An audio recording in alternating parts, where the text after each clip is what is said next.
Right. Welcome to market structures.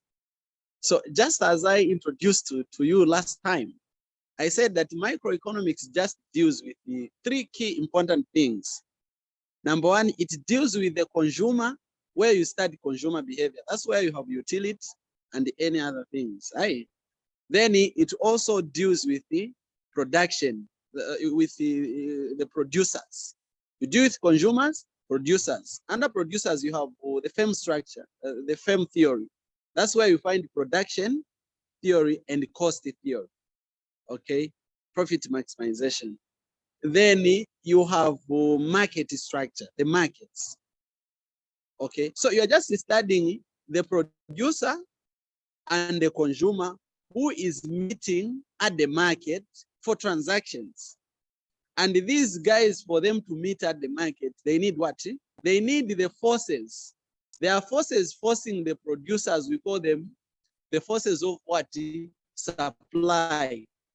And the forces guiding the demanders or the consumers are called the forces of demand. So you need the forces of demand and supply to bring these guys, the producers and the consumers, for transactions together at the market. So now we are now talking about the last component there of under introduction to economics, which is the market. We have spent some time to study the consumers and the producers. We have just ended studying the producers. Now let's look at the market, where they meet for transactions. Do I have a question already? Or am I clear?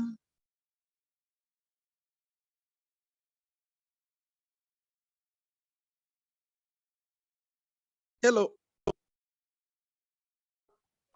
Yes, we are clear. Okay, sir. We are clear. We can proceed. Okay. All right, thank you. The introduction that I've given you is just basically for the whole course in microeconomics. That's the general focus. Okay, let's start now with the markets in the interest of time.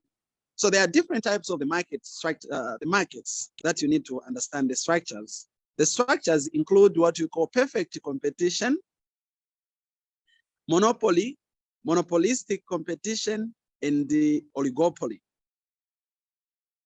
Follow the way how I'll be selecting some key things. Just follow nicely. What about perfect competition? So with this one, follow the characteristics. With perfect competition, it's a market structure in which there are, number one, many firms. It's just the market, the type of market where there are many firms, or the structure where there are many firms, there are many companies or many producers, if you want, where there is freedom of entry to the industry. Everyone who wants to enter that industry can still enter it, and where all firms produce an identical product, and where all firms are price takers. That's the description of the perfect competition. Let me try to expand a bit on what we mean by identical products. We mean that these guys are producing same products. If all of you are producing services, then you're producing same services. If they're educational services, same. And these, when we mean identical, like identical, we mean, for example, you're selling tomato. All of you are just selling tomato, and these tomatoes are same in size, same in quality, same. Okay, these are assumptions that we are making. Oh, these are just assumptions. And again, when you say the firms are price takers, what we mean is that the firms do not have power over what? Over price of these commodities. In short, they just get the price that has been determined by the market. So what we mean by this is that if you are selling tomatoes, so that you try to get it from the practical level, if all of you, like 3 of you are selling tomatoes, same quality at the same place, all of you are selling it at 2 kwacha 1 tomato in the beginning, right? In the beginning, same quality, same everything. Then this person B, there's person B, person A, and person C. Person B decides to increase their price to what? Let's say 3 kwacha. They say, me, I'm selling at 3 kwacha. My tomatoes are high quality. Imagine of that. Someone says, my tomatoes are high quality, They are of high quality, so I'm selling them at 3 kwacha. And we assume that the consumers, they have the perfect information, meaning they have all the information. Those people who are coming to buy, your customers know. To have perfect information, it means they know the quality of good that you are selling, and they know your competitors, your neighbors, the other people who can produce that, and the quality that those guys produce. They know that it is equal quality and same everything. These are assumptions that we make under this market. So my question is, what do you think will happen to your business of selling tomatoes? You increase it to this B person. Anybody? It's just,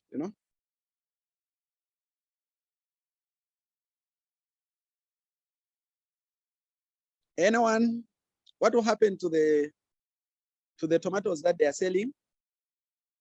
They increase theirs to 3 kwacha, but these friends have remained at 2 kwacha.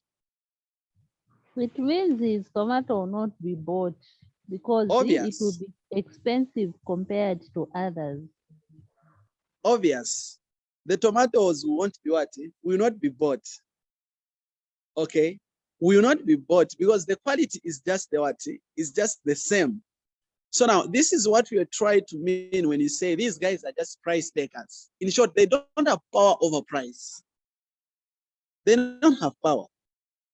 You try to do what alone, the other people are not doing it. Remember, there are many suppliers here. You change, there are 20 people selling tomato. You try to change alone. There is a challenge there. Okay, there is a challenge. All right, so I'm sure you've gotten just the introduction there of monopoly.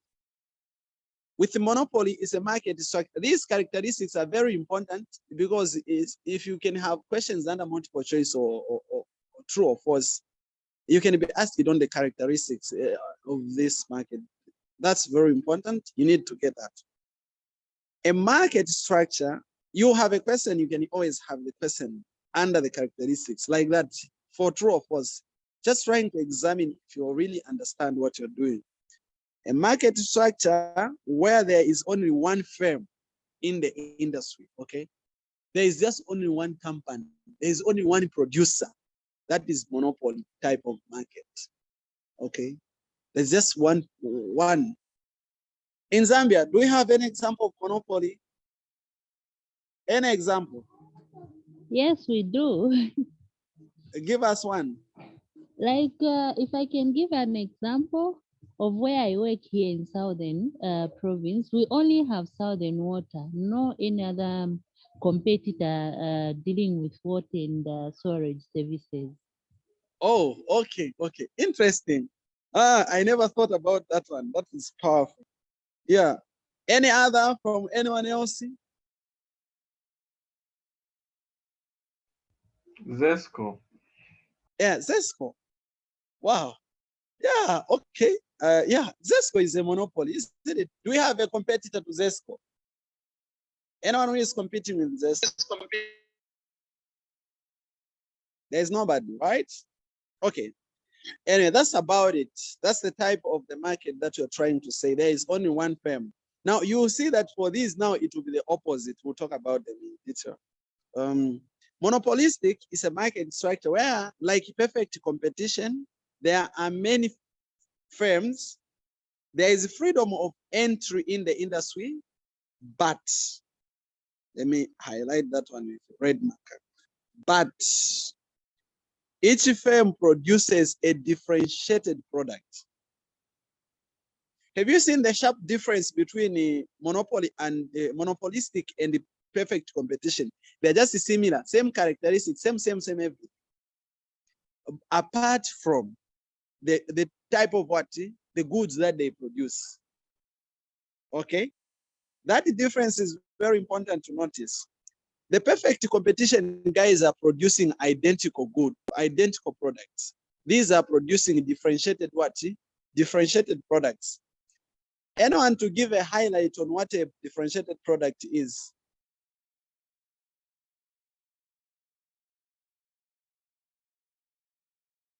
What do we mean by differentiated products?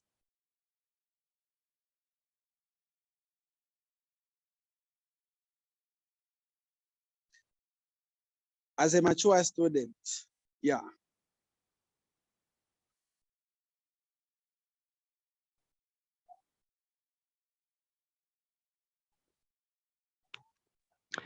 Come again, sir, with your question. My question is, what do we mean by differentiated product? If the product is differentiated, what does it mean?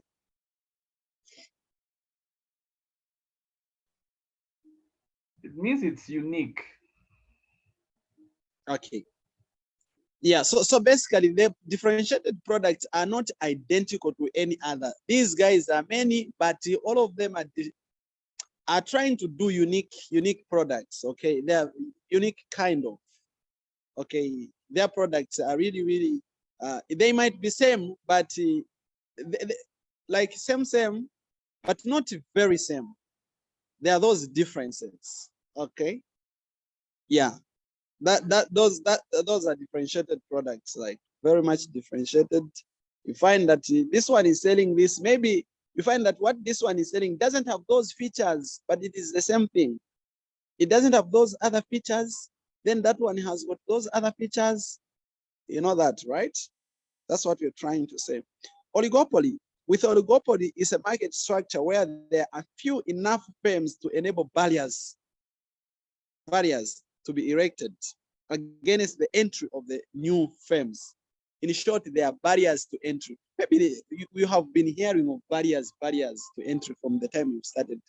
There are those things. There are some industries that are not just free, like, oh, you can just wake up and no, I want to start doing this. You can't just do that. Like there are a lot of legal restrictions by the government. You can't do this. For example, you can't just rise today, you're a competitor to Zesco. No. You can't just do that. Okay, that's what we mean by barriers to entry. So now, any example of oligopoly? Do we have any examples of oligopolies in Zambia? Oligopolistic markets in Zambia. Could you give us any?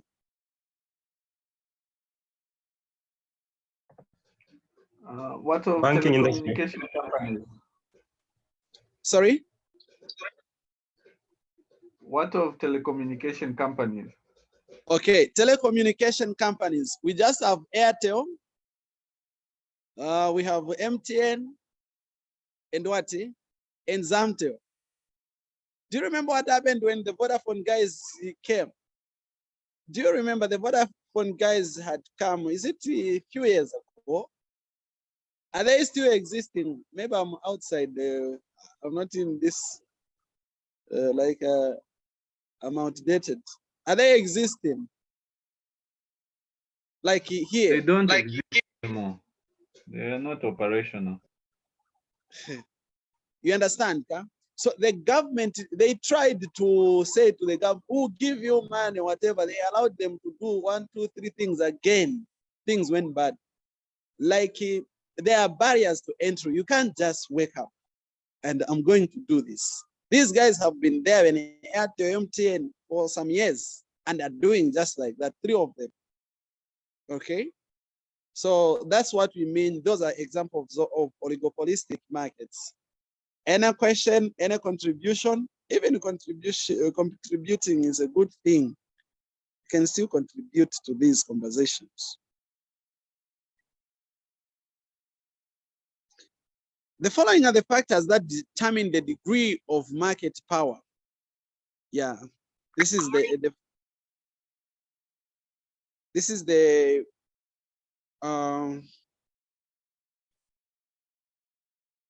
these are some of the factors. Number one, the number of firms, right? These are some of the things that we look at. For example, you can be given the characteristics of the firm, then you state what the firm is. Is it oligopolistic? Is it perfect or what? Just looking at the characteristics, you should be able to tell. The things that you look at are the number of firms, the freedom of entry. Is it anyone who can enter that industry? the nature of products that they are producing. Are they differentiated products, or, you know, or just the identical products? The degree of control that the firm has over price. Are they having power over price? Like the monopoly guys. The monopolies have power over price, like a lot of power. As alone, you can be setting price when you just wake up. Today, we are selling this at this much. No one should question. You get? That's how you wake up. You wake up, you just say, no, today we are doing that. You have no competitor. You're not worried of anything. And obvious, what you are producing is a necessity. Like the electricity, we talked about the example of the Zesco guys. All right. Yeah. So those are some of the things that you look at. Perfect competition now. Let's zero in a bit and look at perfect competition.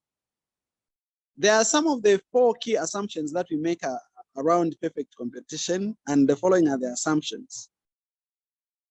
We assume, since each firm has a tiny fraction of the market, all firms are price takers. That's what we assume. They're price takers. They take the price that has been made by the market itself, not by themselves. There is complete freedom of entry. They produce homogeneous goods, and there is perfect knowledge. This is the assumption that we make.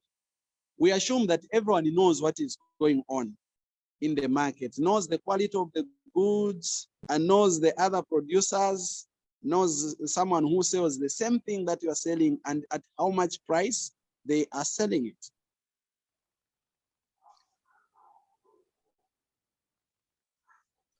The other assumption that we make is that consumers are rational.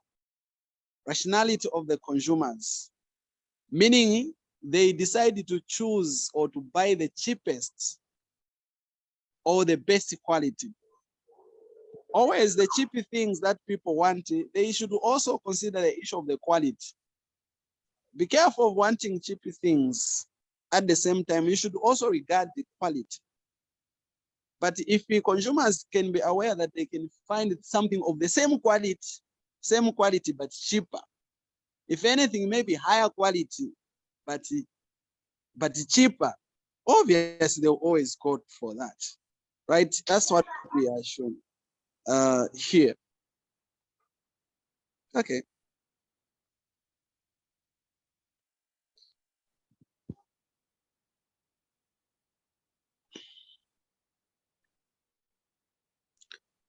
What is more important for you to learn is that in the short run, the perfect competition, in the short run period, which is basically the period in which in the short run period is a period when there is too little time for new firms to enter the industry.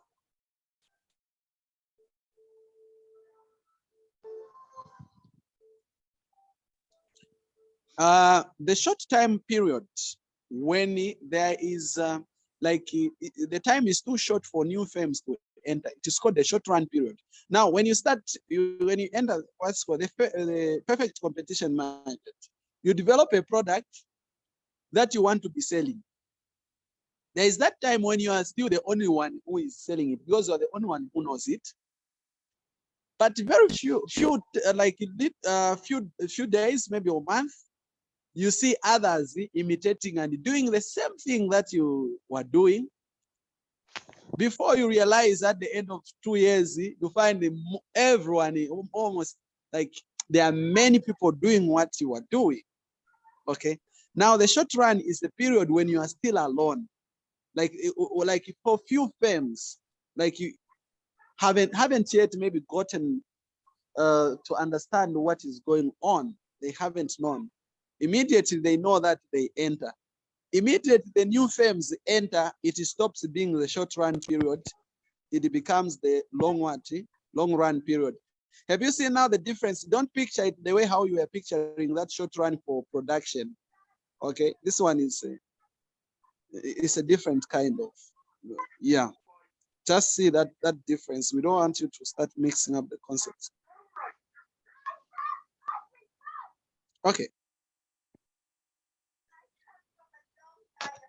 Now, here is the profit maximizing firm in the short run. And here I'm just emphasizing on the graph. This firm is making what is known as the supernormal profit, which is made in the shaded region here. Let me draw this one. For this one, I should draw. You have this firm, right? The price in the short run, it is fixed. That is what we assume, that the price in the short run for perfect competition is what is fixed. And that price is equal to the demand curve. Again, it is equal to average revenue. Again, it is equal to marginal revenue. Those are assumptions that we make. Okay. So the question is true or false? In the short run, under perfect competition, marginal revenue is equal to average revenue. Is that true or false? You see, you need to understand this concept. So basically, the demand curve, price, average revenue, and marginal revenue, they are equal in the short run for perfect competition. Then you have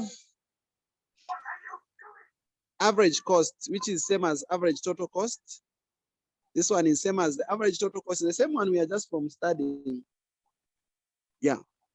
Then you have marginal cost. This is marginal cost. Now, the profit maximizing output, listen, attend to them carefully. The profit maximizing output is gotten at a point where marginal revenue, okay, is equal to average what? Average, marginal cost is equal to marginal revenue, sorry. Marginal revenue is equal to what? Marginal cost. At this point, that's where you get the output that maximizes, okay, profit. Remember, for perfect competition market, these guys don't have power over price, right? Meaning they just get what has been, so price is fixed. So how do they make profit? The only way to make profit is to increase the things that you are selling, right? Is to increase the quantity or the output. Now, the level of output that helps them to maximize profit, it is determined at a point where marginal revenue is equal to marginal cost, which is where, which point is that? This point, right? That's where we find this output, quantity or output. It is here where marginal revenue, you know that marginal revenue is this line which is equal to the price. That's what it said. So at this point, you get that output. Now, average costs. Our average cost is here. This is our average cost. There is this now region, which is the difference between price and average costs.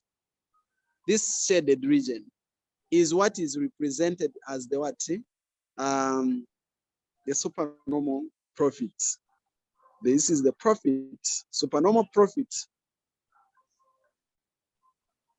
for the what? For the perfect competition market. As long as the price, this price, you know that we said that price is equal to average revenue. It is equal to the marginal cost, marginal revenue. So we equate this price is equal to my average revenue. So at this point where average revenue, once average revenue is greater than what? Average costs, then what do you have? You have profit. If this price line is above the average cost, you have this profit. But this profit that these guys are making is called the supernormal profit, because they are still the only ones. Remember, this is a short run. You are still alone. You are able to make such profits in the perfect competition market. But you find that in the long run, other guys will come now. There will be a lot of supply, as you're going to see, I'll show you. You stop making this supernormal profit. You go back to making normal profit. And we'll show you how that happens graphically. Okay. The graphs are very important for the sake of the exam. Now, for the sake of the exam, you will see the questions that I will show you. Most of the questions have been, can you draw the graphs? Draw the graphs, draw the graphs. For perfect competition, graphs are very critical. Not just for perfect, for market structure, let me just say that. Most of the questions, they are related to graphs, graphs, graphs. So these graphs are very important, I repeat, and they are required. Can you draw, you know, the graphs to depict a profit maximizing firm under perfect competition in the short run? This is the graph that I'm talking about. It is fixed, it will never change, it will just be like this. So you can do well to know how it is, you come about it.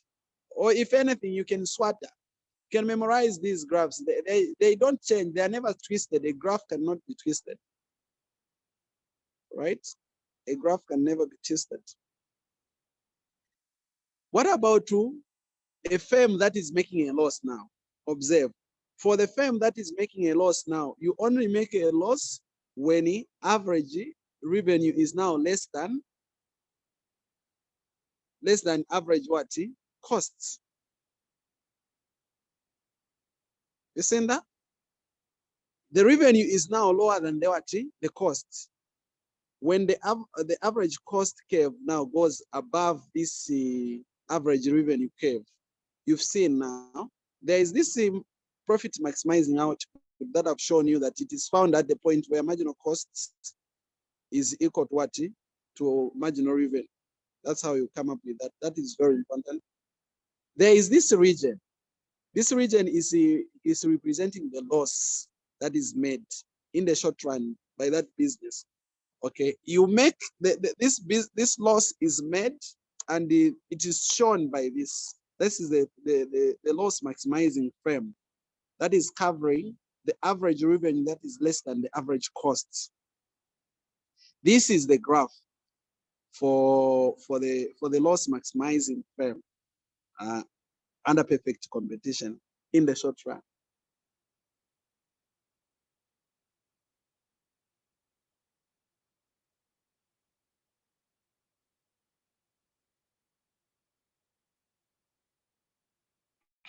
What about now in the long run? Check now what is happening in the long run. I want you to pay attention to what is happening in the long run. In the long run, what will happen now is that there will be other firms that will enter the industry, and then the supply will do what? Will increase. So the supply curve, follow? The supply curve, price one is this one, the first price, which is the first what? Revenue and first marginal revenue. Mr. Simon. Yes, sir. Maybe before we come to this. Yes, sir. The first one where you had explained that there's the supernormal profits, and then we come to where maybe there was the loss. Yes, the loss. Do we have any situation whereby the situation, apart from the supernormal, there's just normal profits, apart from the losses? Do you have something? Yes, there is. That's the one I want to explain now. Okay, all right. Thank you so much. Sure. So now here is the situation. In the long run, other firms have entered, right? Then the supply has increased. Then the supply curve has shifted to the what? To the right. Yeah, just picture it to the supply and the demand that you learned. Yeah, that we just learned some days ago. So supply has increased. What happens when supply increases? What happens when supply increases? It pushes the what?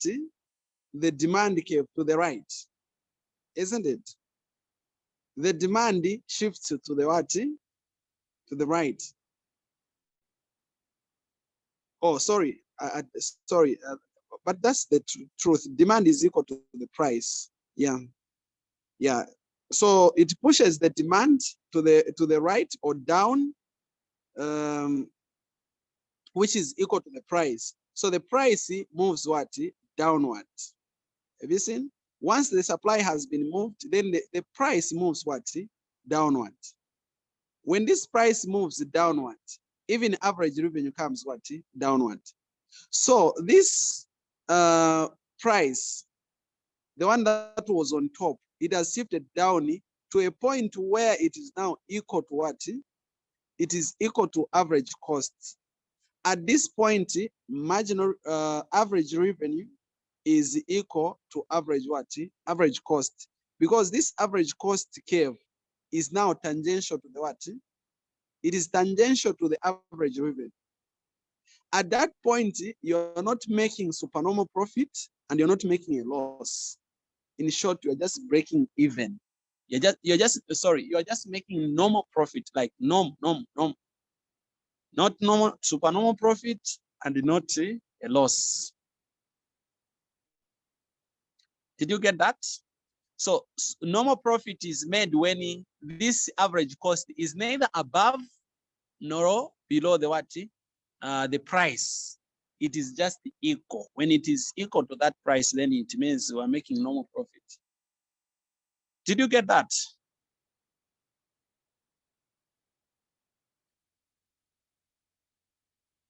Right. We should be able to get this, and you pay much attention to this when you're preparing for the exam. You pay attention to this when you're preparing for the exams. It is necessary. The graphs are very, very necessary. You need them. This is a graph for the long run, okay? For perfect competition in the long run. About monopoly, I've already introduced what it is. I've already said that there's only one seller or single seller in there. The products that they produce are basically unique, but there is no perfect information. There are very strong barriers to entry. There are very strong barriers to entry. Then the demand curve now for the normal, what is this one? Monopoly. Check the graphs the way how they are. I want to start, because this one which is already drawn seems complicated, but check the way how we draw this. You start with this one. This is supernormal profits. The one that I'm making supernormal profit in a monopoly that is making supernormal profit. You first draw the what? The demand curve that is equal to average revenue. Then you draw the marginal revenue, which is a little bit lower. Marginal what? Marginal revenue. From the marginal revenue, you can draw the marginal costs. Now, let me use the blue marker so that you see. The point at which marginal cost is equal to marginal revenue is this point. This is where you get the profit maximizing output. Always profit is maximized at that output where marginal revenue is equal to marginal cost. We have said that severally. Then what you do from there, you need to draw the what? Draw the average costs. This is your average what? Average costs. Your average costs. So what will happen is that now, when you extend this point for equilibrium output, this line should be drawn straight to the demand curve, right?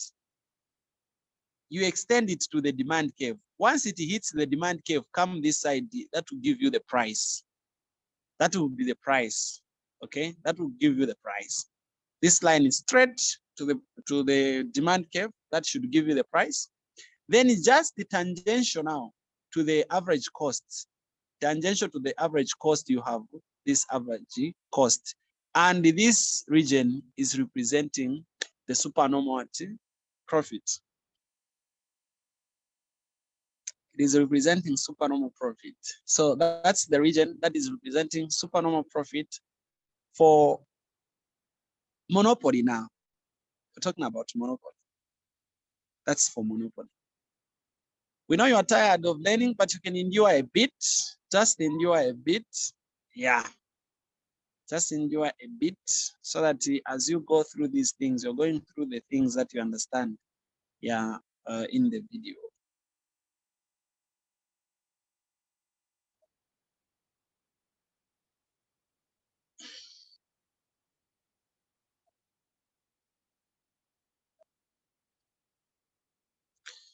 You cannot be asking this. Okay, before I talk about monopolistic, I've talked about the one that is making for monopoly, that is making supernormal profit. What about that one which is making normal profit? It is drawn like this one. First, the demand curve, that is equal to average revenue. Below this, there should be marginal revenue. From marginal revenue, there is marginal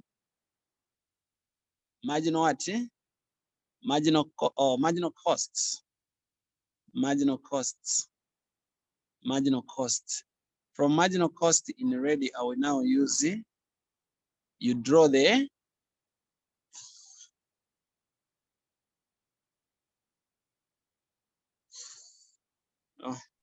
average costs. So what will happen is that if you are making normal profit, this output, there is the output that is profit maximizing. It is at the point where marginal revenue is equal to marginal cost, this one. So you extend this line up here, then you have the price, right? Tangential to this price, tangential to the price will be your average cost. So in short, the average cost now will not be below, will be tangential to this point. So this is the monopoly that is making normal profit, okay? Not abnormal profit. This is not supernormal profit. This is a monopoly for normal profit. Normal what? Normal profit.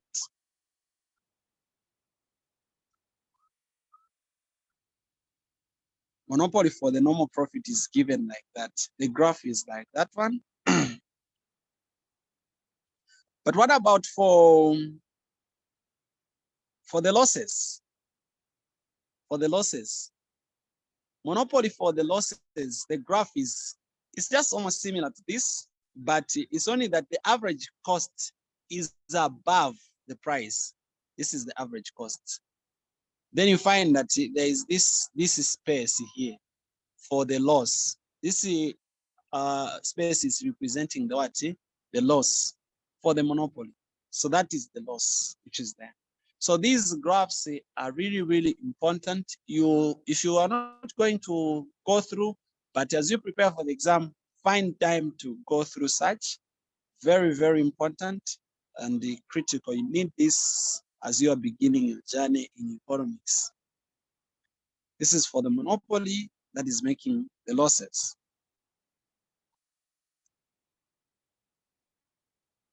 Monopolistic, we have already said that these guys are almost similar to the perfect competition, only that they give differentiated goods or differentiated products. They are making this one, they have almost the same graph with the monopoly guys as well. The demand curve is downward sloping, just like for the monopoly people, for the monopoly. Yeah. So basically the graph is just like those for monopoly as well. So that's how you have to look at the monopolistic guys. So just understanding that they have the similar graph for the supernormal profit. The only sharp difference that is there now is in the slope of marginal revenue, okay, and the demand curve. For monopoly, it's a little bit slanting, you've seen, but this one and the for the marginal revenue is also slanting a bit. The slope is not very sharp, but for this one, it's almost a vertical line. It's sharp. That's the main difference. Like the demand curve and for the marginal revenue, like the slopes are different. Okay, Yeah, the only major difference is in the slopes when it comes to the issues of the graphs for this one. And most of the times, the questions are not usually examined under monopoly. Not monopoly, sorry, monopolistic. Where you have to focus much, where there are questions under perfect competition, you always have questions from perfect competition in first year, and the monopoly, you can have questions. Similarly, yeah, I won't mention about second year and going up. Yeah, but for oligopoly, where we are going, as well, you don't have a lot of questions in first year. Maybe you can just be asking about characteristics, because actually you are not asking the graphs under oligopoly in first year. Why? Because the graphs that we have under oligopoly, they require you to understand some higher levels of, you need to have done some other courses. Like for oligopoly, you need the game theory so that you can understand the things such as Nash equilibrium, Bertrand, and yeah, Bertrand models. So those you cannot do them in first year unless you do some higher levels of this course. Yeah. So this is what I was talking about, the more profit for in the short run, just for monopoly. For monopolies, it's just equal to that's sorry, the firm that is making normal profit in the long run for monopolistic is just like that one which is breaking even, that is making normal profit in the what? In the monopoly. By the way, the graphs for long run and short run for monopoly, they are the same. The only difference comes with who is this one? For perfect competition. And you've seen there is just a minor difference. But for these, they are just the same. The period in the short run and long run, because there will be no any other firms entering. It's a monopoly. So it just remains just like that. Similarly for monopolistic, they will remain differentiated. Even if they are main party, they will remain differentiated.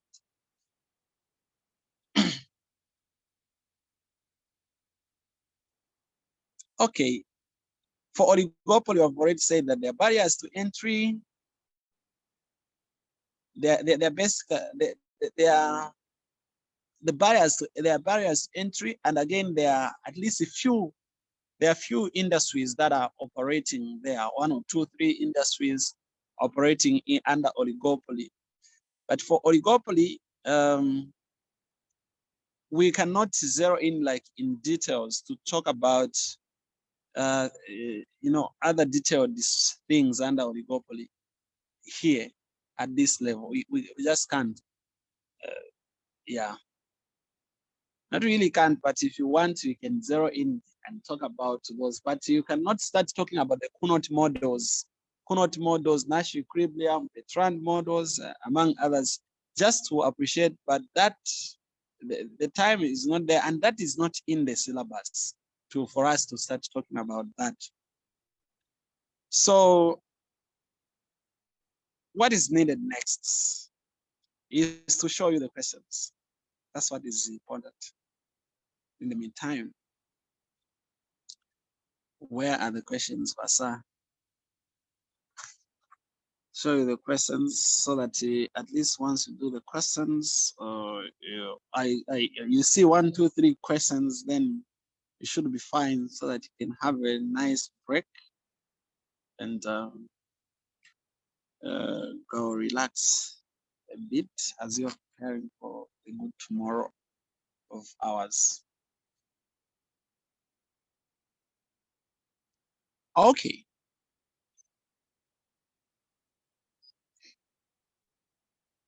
Question number 4. Let's look at question number 4 together. We can look at question number 4 together. Question number 4.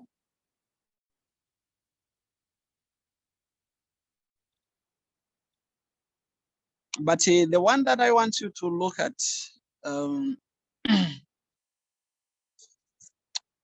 specifically, since you don't do the kinked demand curve, I want you to look at the B1. Let's suppose that there is a wool industry. The wool industry is perfect competition. In short, there is a perfect competition market. What do you need to do? You are supposed to draw the diagrams. At least there are said to be 4 diagrams showing the equilibrium positions of competitive firm in the short run and in the long run for perfect market. Perfect competition. How can you draw the 4 diagrams? You know those diagrams, right? There is that one for, you know them. There is that one for loss. You draw that one for profit, supernormal profit, of course. Then there is